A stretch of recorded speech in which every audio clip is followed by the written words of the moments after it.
Hello everyone. तो आज हम स्टार्ट करेंगे chapter number 7 P block elements. तो ये चैप्टर आपका मतलब पहले तो आपका 8 मार्क्स का आता है लास्ट टाइम तक। तो जैसा कि आपको पता है कि आपके सिलेबस में कुछ चैप्टर्स 3 चैप्टर्स तो डिलीट हो चुके हैं, तो इस चैप्टर की वेटेज जो है वो आपकी बढ़ सकती है। 8 मार्क्स का तो पहले ही आता था, तो अब 10 to 12 मार्क्स का आ सकता है। ठीक है, तो बहुत ज्यादा मार्क्स आपके इसी चैप्टर से आ सकते हैं और बहुत ही इजी चैप्टर है। पता है कि ठीक है, तो इजी चैप्टर है, कुछ मुश्किल नहीं है। Chapter is the P block element और वेटेज हम लेके चलेंगे 8 मार्क्स की पहले थी, तो अभी भी हम 8 का ही ले लेते हैं, लेकिन ये आएगा अब 8 से ज्यादा ही मार्क्स का। ठीक, तो यहाँ पे स्टार्ट करते हैं। सबसे पहले आपको यहाँ पे पीरियोडिक टेबल दिख रहा है। ठीक, तो आप कर चुके हो। एस ब्लॉक हम +1 क्लास में पढ़ चुके हैं। पी ब्लॉक को भी हमने थोड़ा बहुत +1 क्लास में पढ़ लिया था, और हम पी ब्लॉक से पहले चैप्टर 8 अपना D and F block complete कर चुके हैं। So we have completed D and F block. S block को आपने +1 क्लास में पढ़ लिया।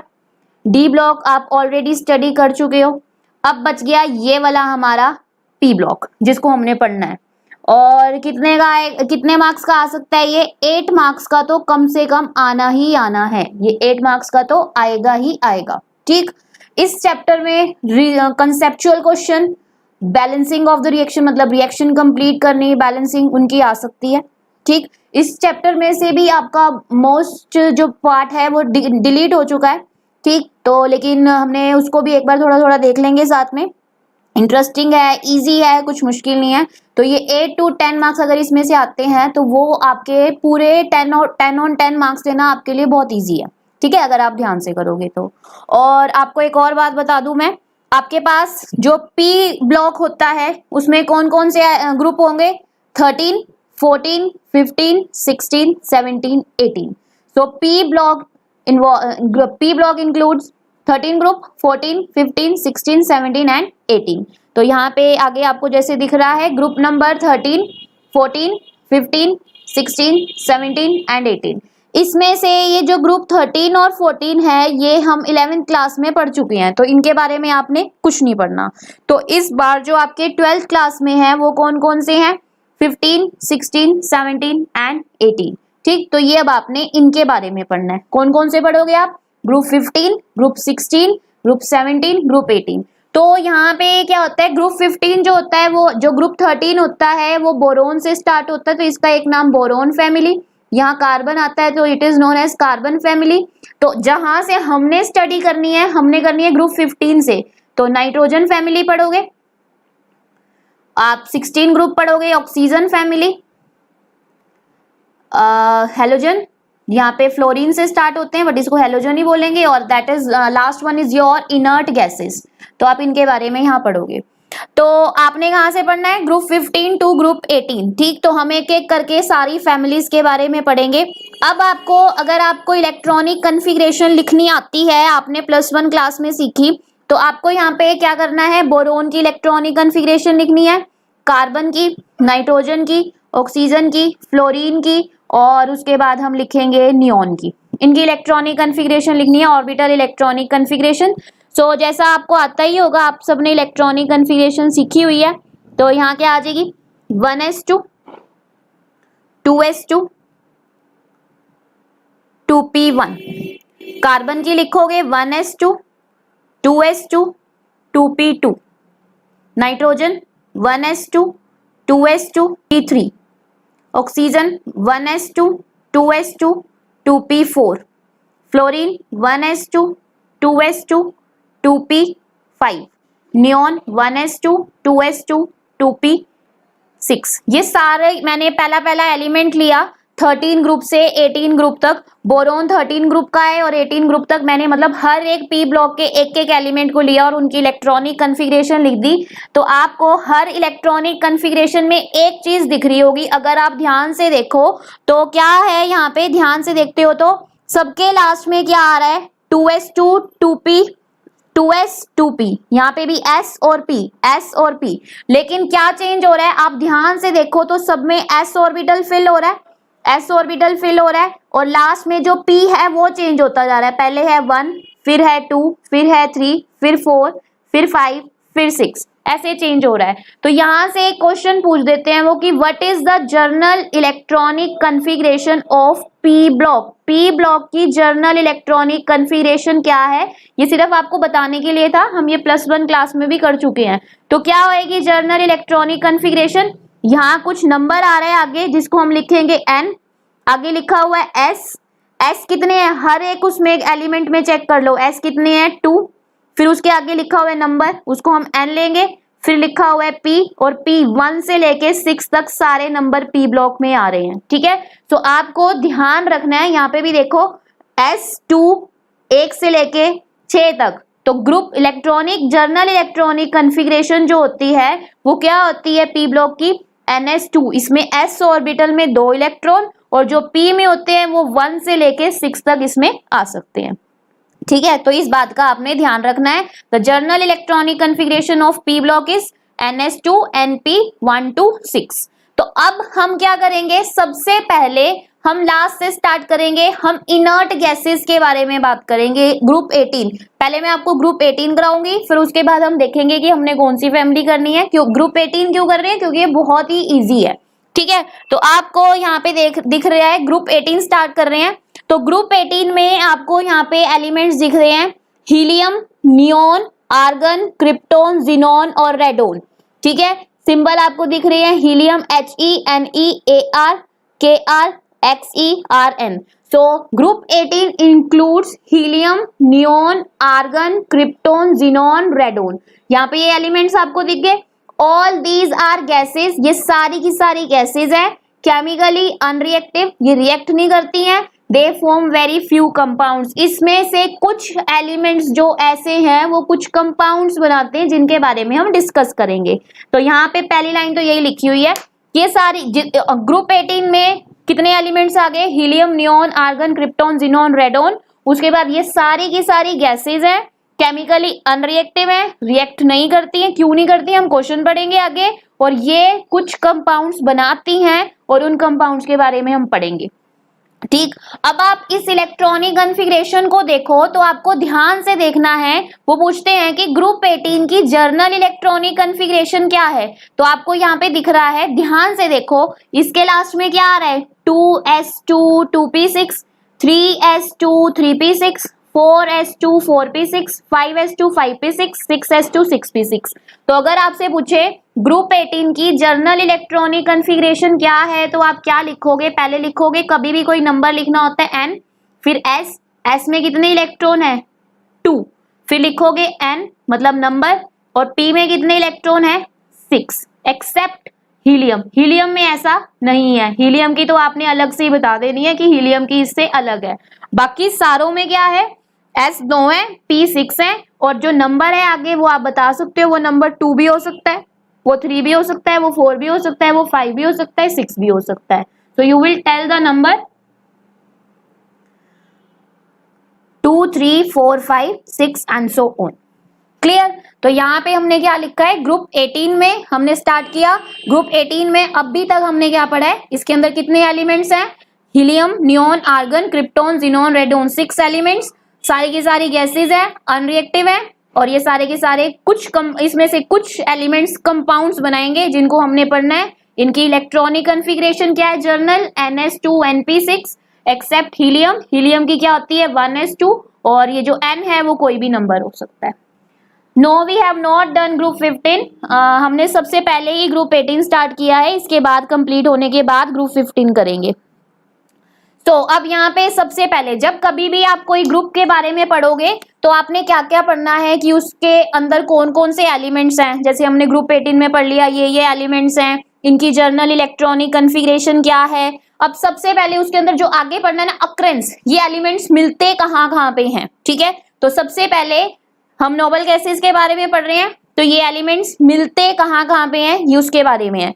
तो पहला है ऑल द नोबल गैसेस। तो सबसे पहले ना आपको ध्यान रखना है, ग्रुप 18 का एक नाम जो होता है वो होता है इनर्ट गैसेस, ठीक है। Group 18 is known as inert gases, और this is also known as, they are also known as noble gases. इनको नोबल गैसेस भी बोलते हैं। क्यों बोलते हैं, अभी हम इसका एक क्वेश्चन करेंगे। तो अभी याद रखो, ग्रुप 18 को इनर्ट गैसेस और नोबल गैसेस बोला जाता है।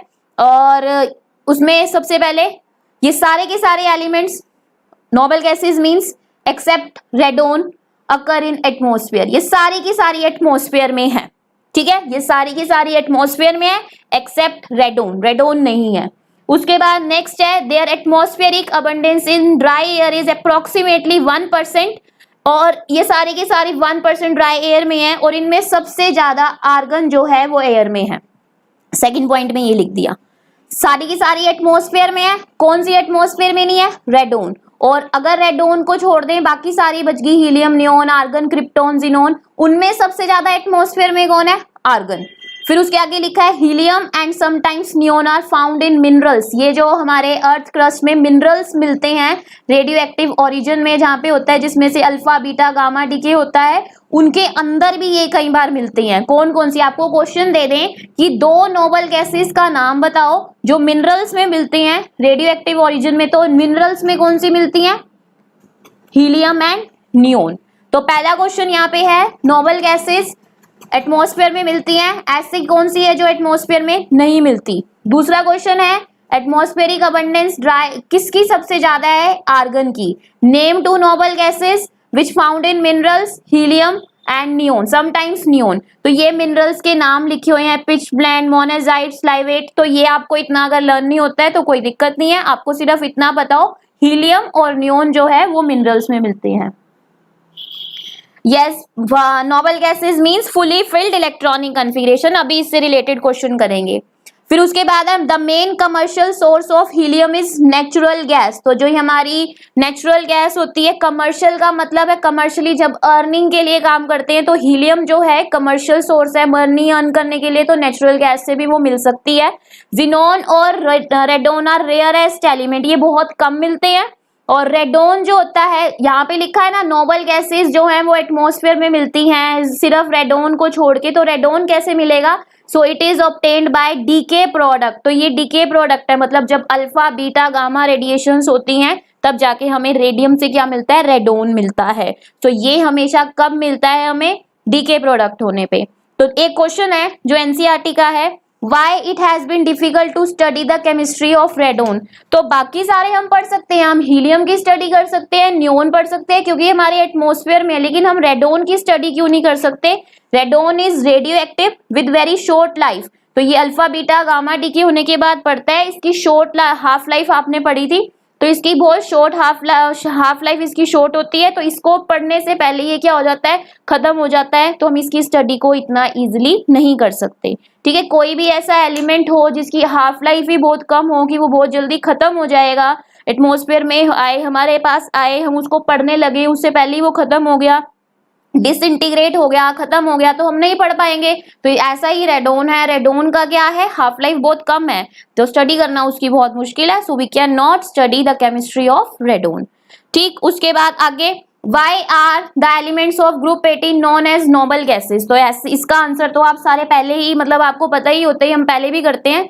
जो भी हमारा ग्रुप मतलब हम क्या करते हैं, एक नियोन लेते हैं, नियोन का ये एक नोबल गैस है, इसका एटॉमिक नंबर है 10, इलेक्ट्रॉनिक कॉन्फ़िगरेशन लिखी 28। आप सबको पता है नोबल गैसेस आप 10th क्लास में भी करते हो, +1 में भी किया, अभी भी नोबल गैसेस वो होती है जिनकी कंप्लीटली फिल्ड ऑर्बिटल्स होती है।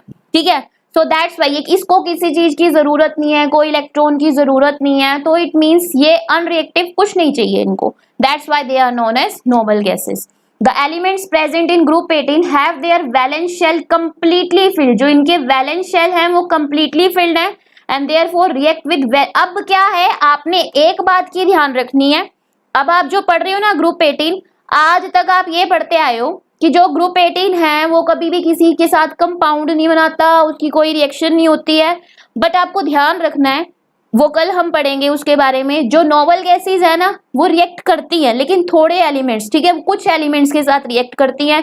किसके साथ करती हैं, वी विल डिस्कस लेटर। तो बस इतना ध्यान रखना है कि जो ग्रुप 18 होते हैं उनकी वैलेंस शेल जो है वो कंप्लीटली फिल्ड है, बट यहाँ पे एक लाइन लिखी हुई है, they react with very few elements under certain condition. कुछ कंडीशंस अगर इन पे लगाएं हम तो ये रिएक्ट कर जाते हैं कुछ एलिमेंट्स के साथ। वो एलिमेंट्स क्या हैं, किसने बताया कि नोबल गैसेस रिएक्ट करती हैं, हम उसके बारे में पढ़ेंगे। अभी तक आपने माइंड में रखना है नोबल गैसेस वो होती हैं जो आप पढ़ते आ रहे हो कि वो कंप्लीटली फिल्ड ऑर्बिटल्स हैं, वो किसी के साथ रिएक्ट नहीं करती हैं। बट अब ये ध्यान रखना जब हम कल पढ़ेंगे उसमें क्या होता है, नोबल गैसेस भी रिएक्ट करती हैं कुछ एलिमेंट्स के साथ अंडर सम कंडीशन।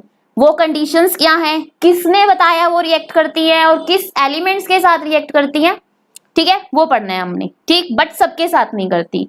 अब इसमें इनकी जर्नल प्रॉपर्टीज लिखी हुई है। जो पहली है वो है इलेक्ट्रॉनिक कन्फिग्रेशन। तो ये तो हम पढ़ चुके हैं कि जो हमारी नोबल गैसेस होती हैं उनकी जर्नल इलेक्ट्रॉनिक कन्फिग्रेशन NH2NP6 होती है एक्सेप्ट हीलियम, हीलियम की अलग होती है। So all noble gases have journal electronic configuration NH2NP6 except helium which has 1s2। अगला है आयनाइजेशन एंथैल्पी। आपको कई बार क्वेश्चन दे देते हैं why ionization enthalpy of noble gases is very high, बहुत हाई क्यों है। तो जैसा आपको दिख रहा है ना, नोबल गैसेस वो होते हैं जिनके पास कंप्लीटली फिल्ड शेल्स हैं, कंप्लीटली फिल्ड ऑर्बिटल्स हैं, तो इनको किसी चीज की रिक्वायरमेंट नहीं है और ये अपने इलेक्ट्रॉन्स इतनी इजीली किसी को देंगे नहीं। आयनाइजेशन एंथैल्पी का मतलब होता है energy in the form of heat required to remove an electron. अब जब आपके पास सपोज एक आर्गन है, आर्गन का एटॉमिक नंबर है 18, इलेक्ट्रॉनिक कॉन्फ़िगरेशन लिख दी 282 और हम क्या कर रहे हैं, आर्गन को हीट कर रहे हैं, ठीक है। तो बहुत ज्यादा हीट की रिक्वायरमेंट होगी ताकि हम इस 8 में से एक इलेक्ट्रॉन निकाल सके, थर्ड शेल में से एक इलेक्ट्रॉन निकाल सके। वो तो निकलेगा ही नहीं बाहर क्योंकि वो कंप्लीटली फिल्ड है। तो due to stable electronic configuration these gases exhibit very high ionization enthalpy, ठीक है। आयनाइजेशन एंथैल्पी बहुत ज्यादा लगेगी। तो क्वेश्चन यही आएगा why the ionization enthalpy of group 16 group 18 is very high because of stable electronic configuration, ठीक है। तो मेरा आप सबके लिए एक क्वेश्चन है, आपने उसका आंसर करना है। मैं यहाँ पे इलेक्ट्रॉनिक कॉन्फ़िगरेशन आपको लिख के दे रही हूँ, तो बताना सबसे ज्यादा आयनाइजेशन एनर्जी आपको दे दिया। सबसे पहले helium 1s2, neon 1s2, 2s2, 2p6 और दूसरा इलेक्ट्रॉनिक कॉन्फ़िगरेशन भी हमने यहाँ पे लिख दिया 28, फिर दे दिया आर्गन 288, ठीक है। तो ये दे दिया। अब ये 3 electronic configuration helium, neon, argon की, इसमें से सबसे ज्यादा किसको हीट देनी पड़ेगी इलेक्ट्रॉन निकालने के लिए। Out of helium, neon and argon which one will require more heat for the removal of electron. बताना जरा किसको लगेगी सबसे ज्यादा हीट, देखते हैं कौन आंसर करेगा।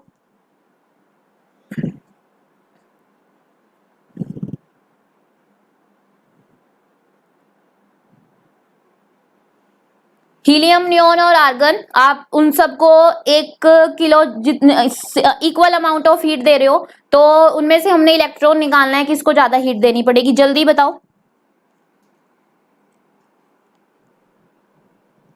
हीलियम को क्यों देनी पड़ेगी, बिकॉज उसके अंदर क्या है, नंबर ऑफ शेल्स 1 है। यहाँ पे अगर हम देखें तो हीलियम की नंबर ऑफ शेल्स 1, फिर नियॉन की नंबर ऑफ शेल्स 2, फिर आर्गन की नंबर ऑफ शेल्स 8। तो जितनी ज्यादा नंबर ऑफ शेल्स बढ़ती रहती हैं, वैलेंस शेल उतने दूर हो जाते हैं न्यूक्लियस से, न्यूक्लियर अट्रैक्शन वीक हो जाती है। न्यूक्लियर अट्रैक्शन वीक हो जाएगी तो हम इजीली इलेक्ट्रॉन निकाल सकते हैं। तो ध्यान रखना है, helium has highest ionization energy because as we move down the group, nuclear attraction becomes weak, and due to the weaker nuclear attraction, we can remove electron easily। तो वही बात यहाँ पे लिखी हुई है, ionization enthalpy decreases down the group with the increase in atomic size, ठीक है। जैसे जैसे साइज बढ़ेगा, नंबर ऑफ शेल्स बढ़ेंगी, हम निकाल पाएंगे।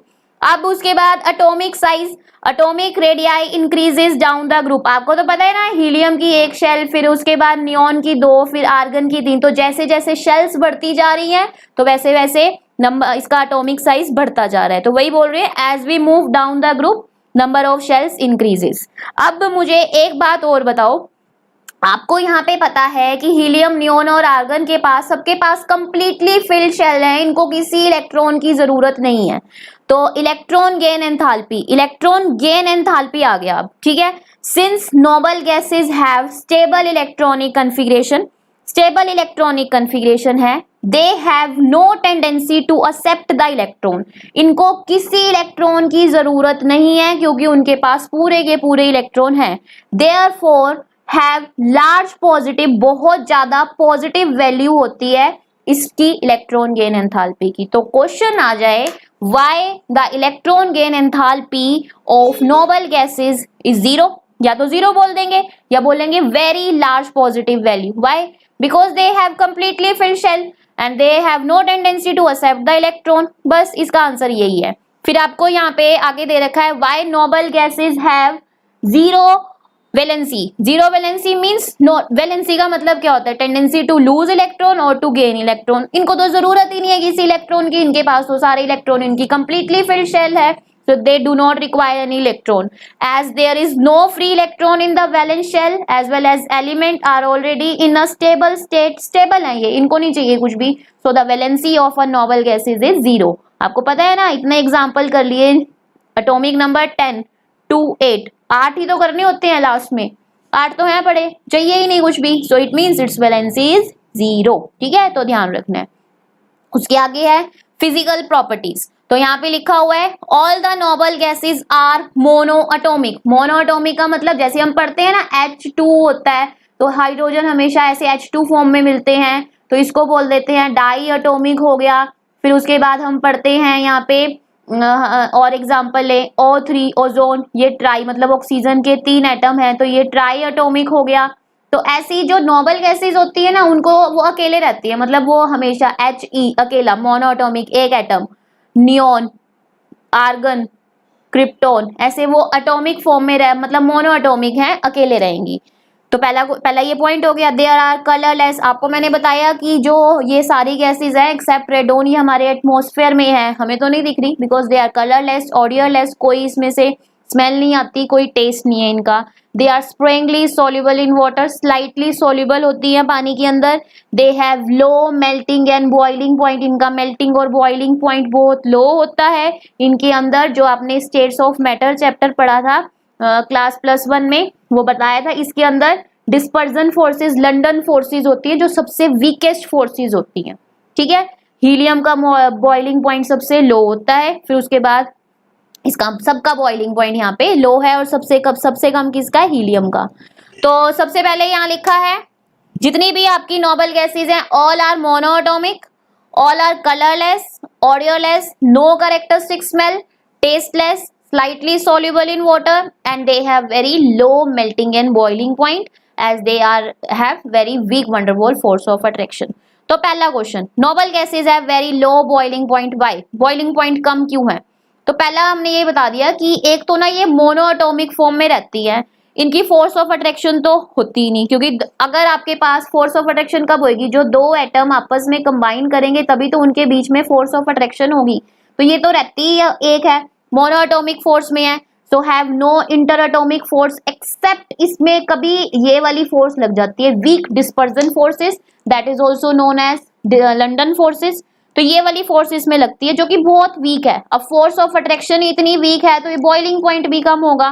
तो ध्यान रखना है नोबल गैसेस जो हैं वो क्या है आपकी सिंपल मोनोएटॉमिक फॉर्म में है। मोनोएटॉमिक फॉर्म में होने के बाद दूसरा फोर्स ऑफ अट्रैक्शन इसमें कोई नहीं होती एक्सेप्ट द डिस्पर्जन फोर्सेस और also known as London forces. और इस वीकेस्ट फोर्स होने की वजह से ये बहुत जल्दी क्या हो जाती हैं? बॉयल हो जाती हैं। तो that's why they have very low boiling point. अब दूसरा क्वेश्चन आ गया कि ये मोनोएटॉमिक ही क्यों है? मोनोएटॉमिक क्यों है? तो अब इसका आंसर करने के लिए क्या करते हैं, आप सबको पता है, हम इतनी बार से पढ़ रहे हैं, जितनी भी नोबल गैसेज हैं उनके वैलेंस इलेक्ट्रॉन क्या है? 8 है। 8 होने के लिए उनको किसी चीज की जरूरत नहीं है, because they have completely field octet. उनकी ऑक्टेट जो है वो कंप्लीटली फिल्ड है, वो स्टेबल है, तो उसको किसी और के साथ कंबाइन होने की जरूरत नहीं है। That's why they are monoatomic in nature. फिर दूसरा क्वेश्चन नेक्स्ट आ गया। अभी क्या बोलते हैं जो नोबल गैस, जब हम पीरियोडिक ट्रेंड पढ़ते हैं पीरियोडिक टेबल में कि एटॉमिक साइज इंक्रीज हो रहा है या एटॉमिक साइज डिक्रीज हो रहा है, तो नोबल गैसेस जो होती है ना, जितना उनका एटॉमिक साइज इंक्रीज होना चाहिए था उससे ज्यादा कुछ हमें इंक्रीज होता हुआ दिखता है।